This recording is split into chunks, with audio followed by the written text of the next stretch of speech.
the original iMac, the original iPod, and the original iPhone. Out of all of the company's self-proclaimed innovations, those three products, iMac, iPod, iPhone, are probably the most shining examples of that claim. It's been a while since Apple has come out with a true, real, genuine innovation since I'd say the original iPhone. But I'm pleased to say that drought has finally ended with the introduction of the M1 Max. But not the computers themselves, but more so what's inside. What's going on, everybody? I'm Sammy. Thank you for stopping by, checking out my video. Thanks for being on my channel, and welcome to another video. Let's get into this.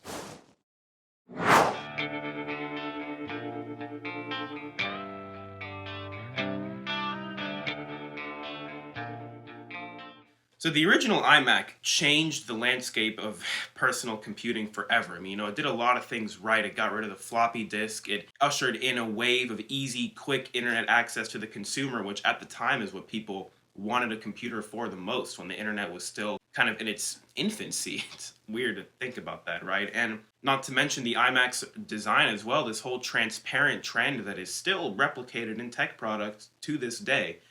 And it's just overall ease of use. It shifted the personal computing world and really made a lot of things possible. With the introduction of the iMac, one single computer, one single unit was capable of doing what you needed several devices to do in the years prior. The iPod shifted the music world on its axis. Prior to the iPod, we carried around these big ass, bulky Walkmans, portable CD players that were only capable of carrying so many songs. And all of a sudden, when the iPod came out, Gonna put music in your pocket. What? you had this small device capable of carrying so many damn songs, and it changed the way that we consume music. It paved the way for how effortless it is to listen to music today. You just one couple clicks and you're there. Probably would not have made as many advancements without the introduction of the original iPod. The original iPhone is a similar story. Sure, there were smartphones at the time, but nothing quite like the iPhone. Of course, now we take smartphones for granted, but the iPhone really launched the era of this block, this rectangle that's a touchscreen smartphone. It launched that era, and it was a true genuine innovation. Out of those three examples, the iPhone is probably the most popular example and the one everyone will point to. And it's like, if someone asks you, when was the last time Apple came out with something genuinely innovative? A lot of people will probably say the original iPhone. And since then, not much in the way of real innovation. Future iterations of the aforementioned products did build upon them and ranged in quality from bare bones, just, half-assed updates to worthy successors. But no matter how good any future updates were, it never really captured the magic of the original versions. New products have, of course, been introduced, but nothing that I really consider to be as innovative as those three examples I mentioned. But all that's behind us now, because these things, guys, these things are the real deal. Now, this is absolutely not a review of these computers. There's plenty of videos that go way more in-depth than I ever could, and they give you, beefy tech specs and Geekbench numbers and everything that you guys like. This isn't a review. This is more of a discussion about how the introduction of the M-series chips is about to rock the computer industry again. So, since this isn't a review, I'm going to skip over the part where we talk performance and numbers and specific, tech specs and all that stuff. Again, plenty of in-depth reviews out there already that can do that. So instead, let's focus on how the introduction of these M1 equipped MacBooks have already changed the world of computing. The shift to Apple Silicon is still in its relative infancy. We only have the MacBook Air, the MacBook Pro, and we have the Mac Mini, but there's still more to come. Focusing on just these MacBooks for now, they're a miracle. They handle and edit footage that higher end computers struggle to work with. They race through tasks that students need to do. They multitask extremely well. They provide an increase in performance in just about every aspect. And they do all this while not only maintaining battery life of models prior, but improving on it. It's unreal. What Apple has accomplished with the M1 chip is nothing short of extraordinary. No other company can claim to have done this yet. We're going to see competition, but no other company can claim to have done this yet. Typically a performance boost comes at the cost of maybe a little bit of battery life, or more usually comes at the cost of a higher price, you know. But with these MacBooks, Apple has not only upped every single aspect of them, but has kept the price the same. The starting price is the same as the Intel variants from the model prior. Again, unreal. I mean, that's kind of not an Apple move. Let's be honest. I mean, keeping the price the same. Granted, I guess it's only fair because they do look the exact same too. It's more of what's on the inside that counts. So I suppose they didn't really have to make the cost any more than it already was. It's just completely unreal. My M1 MacBook Pro that I'm editing this video on for you guys to watch, I've had this for maybe over a month now, and not once has the fan come on. When I've been editing my videos and doing everything I'm doing, not one time has the fan come on. Incredible. It's genuinely incredible. And something else that contributes to the point of the M series chip being Apple's first true innovation in a while. When was the last time that an Apple product came out that we didn't already know pretty much everything about? You know, the iPhone 10. iPhone 10 was a surprise to some, but most of us knew what the iPhone 10 was going to look like thanks to leaks. Most of us knew it was going to have this revolutionary, insane design. iPhone. You know, we know thanks to leakers now we can predict basically everything about an Apple product before it's released, and then when it's released and gets in our hands, the reviews and the videos aren't so much as, whoa, this is crazy, this is what this can do, but they're more so like, yep, they're just checking off boxes or ticking off boxes on a prediction list. We're like, yep, we were right about this, we were right about this, we were right about this. Now, of course, there were tons of speculation on the M1 chip prior to its release. There were tons of, I mean, it's like every day I would log on to YouTube and see a new speculation video about how good are the M1 chips going to be, should you wait for the tons of videos. And yet, not a single one of those videos could have accurately prepared us for just how well these computers perform in the real world. I mean, it's exciting, man. Like, I don't know if I'm just weird, but it's exciting when a product comes out and it's a genuine surprise. What if we had predicted the reach of the M1 chip's capability before it came out? And when it came out, it was like, yep, we were right. It can do all this. I mean, it would have been cool, but it's just awesome seeing all these videos of people just surprised about how good the M1 chip is. I mean, even the most die-hard of Apple haters have had to bestow their reluctant praise on this thing. It really is that good, which I never thought I'd be saying about a MacBook. You know, I mean, I like Apple products. I've got my iPhone, I've got my Apple Watch, I've got my AirPods and everything, but really prior to the M1, I could never justify to myself a MacBook. I'm like, dude, this is just not worth it.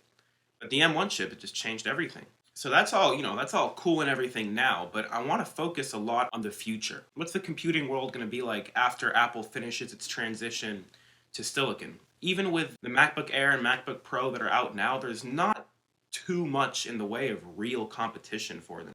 You do have some models of the Dell XPS can compete with the Air and Pro in some regards. We do have the Razer laptop. There's some competition, but not really that much yet. What's going to happen when the desktop computers start coming out? You know, what's going to happen when the iMac comes out, when the iMac Pro comes out? We're going to see some insane boosts in performance that was just never thought possible before, at least not in the same form factor and price and all that stuff. I mean, all this quality, all this performance is only going to go up from here. Remember, the M1 chip is technically the worst M series chip Apple is ever going to make. It's all only going up from here. So when the dust settles and it's all said and done and we have this entire new lineup of M series equipped computers, the industry is going to be rocked. Everyone's going to be playing catch up. Everyone's going to be adjusting to the status quo that Apple will have set. It's going to incite competition from Intel, who have gotten so lazy over the years. They just said they've had nothing in the way of true competition. So like, whatever, we can not do too much.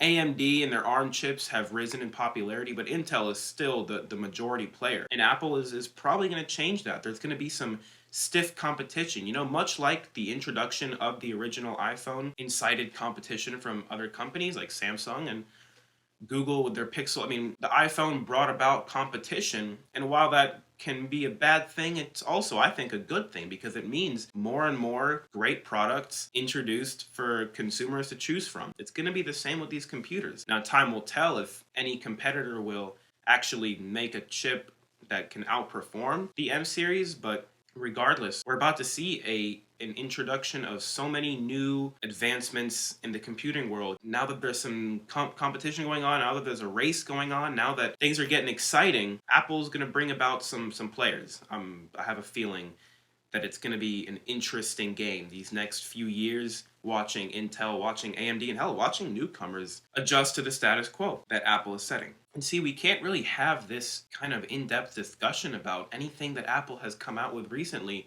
And that's just another thing that makes me say innovation. First one in a while. You know, the Apple products that are as good as they are now took a while to get there. The iPad. The iPad is by far today's best tablet, but it didn't start out that way. I mean, when it first got introduced, it took some refinements, it took some refreshes, it took some getting there for the iPad to reach its status today. The same can be said about the Apple Watch. I love the Apple Watch. I do. I love my Apple Watch, and I kind of forget what it's like to not have it. But it didn't really get amazing until I'd say the Series 4. You know, I mean, if the Apple Watch had started with the Series 4, we could be having a different discussion right now. AirPods. AirPods are everywhere now, but it took a couple of years and like a ton of memes to spread their popularity as far and wide as it is today. You know, it's not like any of these products came out and the initial first versions just took the world by storm right away. But that's the case with these laptops. I have zero doubt whatsoever that in 5 whatever years from now, we're going to look at the first iteration of the M1 laptops and be like, yeah, this was